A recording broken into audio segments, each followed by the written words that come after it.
નમસ્કાર વિદ્યાર્થી મિત્રો, ધોરણ 7 ગણિત વિષયમાં આજે આપણે આગળ અભ્યાસ કરીશું. માહિતીનું નિયમન ભાગ 3. મિત્રો, આપણે આગળ સરાસરી અને વિસ્તાર કઈ રીતે શોધવો તે આપણે જોઈ ગયા. ભાગ 3માં આપણે બહુલક અને મધ્યસ્થ કઈ રીતે શોધવો તે જોવાનો છે. તો આપણે સૌપ્રથમ બહુલક જોઈએ. સરાસરીની જેમ જ બહુલક પણ મધ્યવર્તી સ્થિતિનું માપ અથવા પ્રતિનિધિ માપ છે. મિત્રો, બહુલકની વ્યાખ્યા આપવી હોય તો આપણે આ રીતે આપી શકીએ કે આપેલા અવલોકનોમાંથી સૌથી વધુ વખત આવતા અવલોકનને તે સમૂહનો બહુલક કહે છે.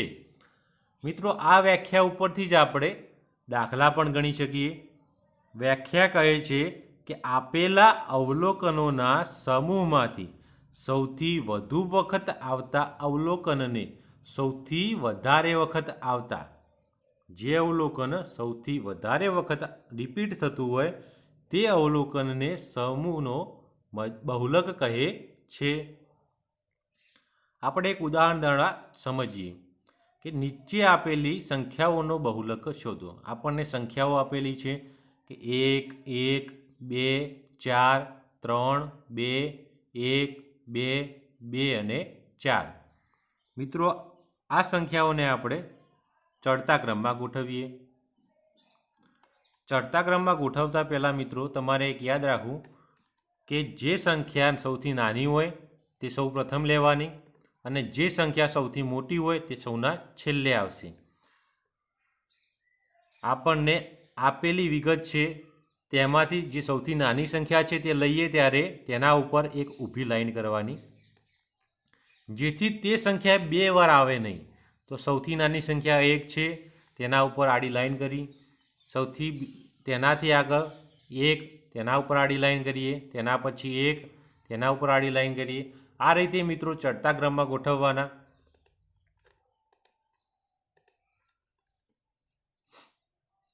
હવે ચડતા ક્રમમાં ગોઠવ્યા પછી આપણે જોવાનું કે કયું અવલોકન એ સૌથી વધારે વખત આવે છે. અહીંયા 1 એ 3 વખત આવે છે, 2 છે એ 4 વખત આવે છે, 3 છે એ 1 વખત આવે છે અને 4 છે એ 2 વખત આવે છે. તો સૌથી વધારે વખત 4 વખત આવતું અવલોકન અહીંયા 2 છે. તો આપણો બહુલક થશે કે બહુલક બરાબર 2.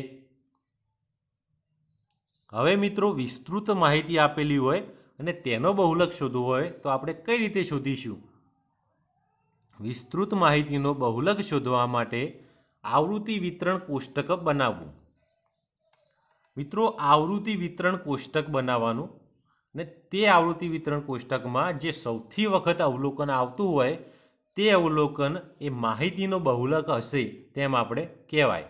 એટલે કે આપણને માહિતીનો બહુલક એ આવૃત્તિ વિતરણ કોષ્ટકમાં સૌથી વધારે વખત આવતું અવલોકન મળે. આપેલી માહિતી માટે એક કરતાં વધુ બહુલક પણ મળી શકે છે. સરાસરી એ આપણને બધા જ અવલોકનની સરેરાશ આપતી હતી.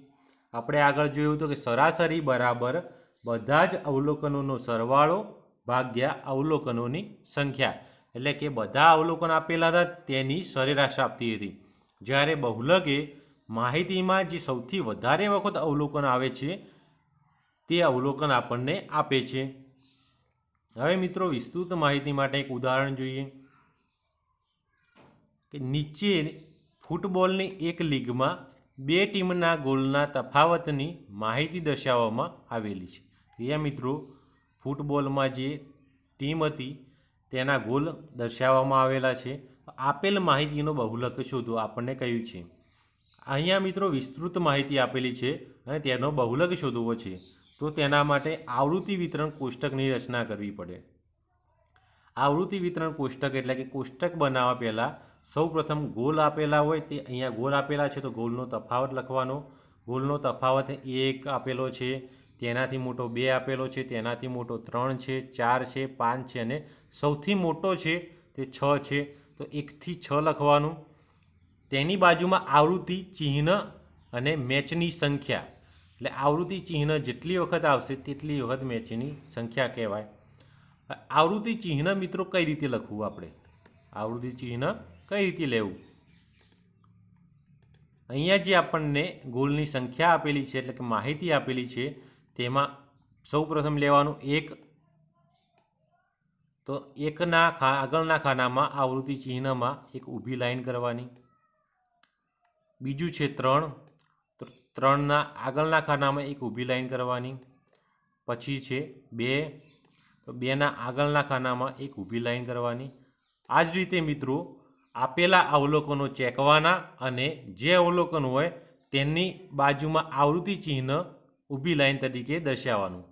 જ્યારે 4 થાય આવૃત્તિ ચિહ્ન, અહીંયા આપેલા છે 4, તે રીતે 4 થાય, જે 4 થયા પછી 5મું આવે ત્યારે આડી લાઈન કરવાની. આ રીતે આડી લાઈન કરવાની એટલે કે આપણા 5 આવૃત્તિ ચિહ્ન પૂરા થયા છે. તે જ રીતે આપણે આવૃત્તિ ચિહ્ન દર્શાવવાના, પછી તે આવૃત્તિ ચિહ્ન ગણવાના. અહીંયા 5ને આડી લીટી કેમ દર્શાવવામાં આવે મિત્રો? તો કે આપણને ગણવામાં સરળતા રહે. અહીંયા 1 છે તે આડી લાઈન દર્શાવી છે એટલે કે એક કોષ્ટક આપણું આવૃત્તિ ચિહ્નનું પૂરું થયું, એટલે કે 5 આવૃત્તિ ચિહ્ન છે તો 5 અને ઊભી લાઈન 4 છે તો 5 + 4 9 મેચની સંખ્યા થઈ. ગોલનો તફાવત 1 છે તેવી મેચની સંખ્યા કેટલી છે? 9. ગોલનો તફાવત 2 છે તેવી મેચની સંખ્યા છે 14. 14 કઈ રીતે ગણ્યા? તો કે 5 + 5 + અહીંયા 4 આપેલા હતા ઊભી લાઈનના ચિહ્ન, તો 5 + 5 10 થાય અને તેના વત્તા 4 એટલે કે 14 થશે. તે જ રીતે મિત્રો તમે મેચની સંખ્યા લખવાની. મેચની સંખ્યા કુલ થઈ 40. હવે આ આવૃત્તિ ચિહ્નમાં આપણે જોવાનું કે સૌથી વધારે અવલોકન એટલે કે મેચની સંખ્યા કઈ છે? કે અહીંયા આપણે જોયું કે 14 એ સૌથી વધારે સંખ્યા દર્શાવે છે. તેના આગળ જોવાનું કે ગોલનો તફાવત 2 છે એટલે કે માહિતીમાં સૌથી વધારે વખત 2 આવે છે, તો 2 એ આપણો બહુલક થાય. તો લખવાનું કે બહુલક બરાબર 2. હવે મિત્રો આગળ આપણે મધ્યસ્થ જોઈએ. સરાસરી અને બહુલકની જેમ જ મધ્યસ્થ પણ મધ્યવર્તી સ્થિતિનું માપ અથવા તો પ્રતિનિધિ માપ છે. મધ્યસ્થ એક એવું માપ છે જે માહિતીની મધ્યમાં આવેલું હોય છે. મધ્યસ્થનો અર્થ જ થાય મિત્રો કે માહિતીની મધ્યમાં આવેલું હોય તે. કૌંસમાં લખેલું છે કે જ્યારે માહિતીની ગોઠવણી ચડતા કે ઉતરતા ક્રમમાં હોય, એટલે કે માહિતીની મધ્યમાં આવેલું હોય તે આપણું મધ્યસ્થ કહેવાય. પરંતુ ક્યારેક જ્યારે માહિતી ચડતા કે ઉતરતા ક્રમમાં હોય અથવા તો અડધા અવલોકનો તેનાથી મોટા હોય અને બીજા અડધા અવલોકનો તેનાથી નાના હોય. મધ્યસ્થની ગણતરી કરવા માટે આપણે માહિતીને ચડતા કે ઉતરતા ક્રમમાં ગોઠવવી. મિત્રો આપણને પ્રશ્ન પૂછે કે મધ્યસ્થની ગણતરી કરો, તો તેના માટે સૌપ્રથમ માહિતીને ચડતા કે ઉતરતા ક્રમમાં ગોઠવવી. ત્યારબાદ તે માહિતીમાં જે મધ્યના સ્થાન ઉપર હોય તેને આપણે મધ્યસ્થ તરીકે લેવાનું. આપણે એક ઉદાહરણ દ્વારા તેને જોઈશું. આ પ્રકરણમાં મિત્રો આપણે ફક્ત એકી સંખ્યામાં હોય તેવી જ માહિતીનો મધ્યસ્થ શોધતા શીખીશું. આપેલી માહિતી માટે ફક્ત એક જ મધ્યસ્થ મળી શકે છે, જ્યારે આપણે આગળ જોયું કે બહુલક એ એક કરતાં વધારે પણ મળી શકે.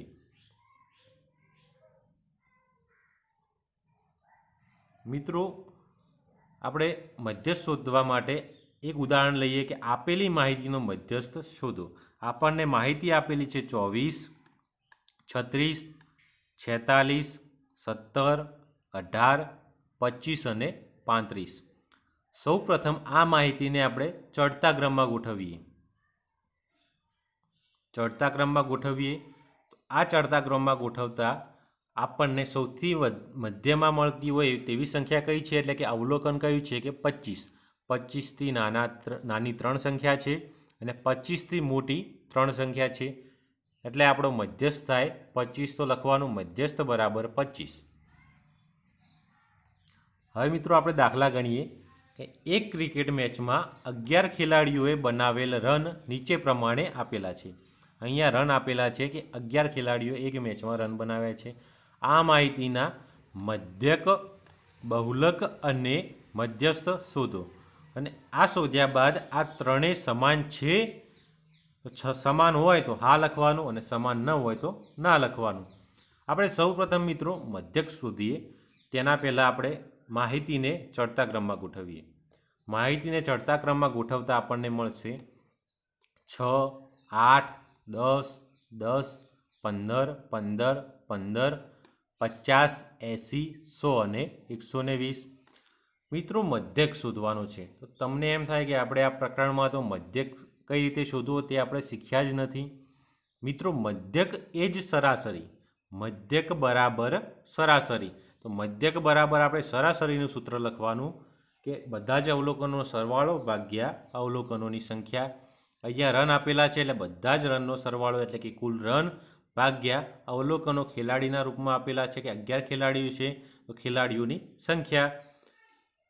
રનનો સરવાળો થશે 6 + 8 + 10 + 10 + 15 + 15 + 15 + 50 + 80 + 100 + 120 ભાગ્યા ખેલાડીઓની સંખ્યા 11 છે, ભાગાકારમાં 11 આવે. બધા જ રનનો સરવાળો થશે 429 ભાગ્યા 11, આપણને મળે 39 રન. એ માહિતીનો મધ્યક થયો. માહિતીનો મધ્યક આપણને મળે 39 રન. હવે આપણે બહુલક અને મધ્યસ્થ શોધીએ. બહુલક શોધવા માટે મિત્રો આપણે યાદ કરવાનું કે સૌથી વધારે વખત જે સંખ્યા આવતી હોય તે આપણો બહુલક થશે. માહિતીમાં સૌથી વધારે વખત આવતી સંખ્યા 15 છે, જે સૌથી વધારે 3 વખત આવે છે. તો પ્રાપ્તાંક 15 એ સૌથી વધુ વખત આવે છે, માટે માહિતીનો બહુલક બરાબર 15 રન.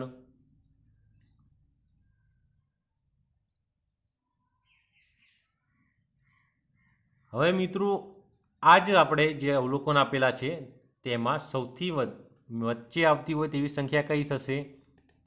તો આપણે જોઈએ કે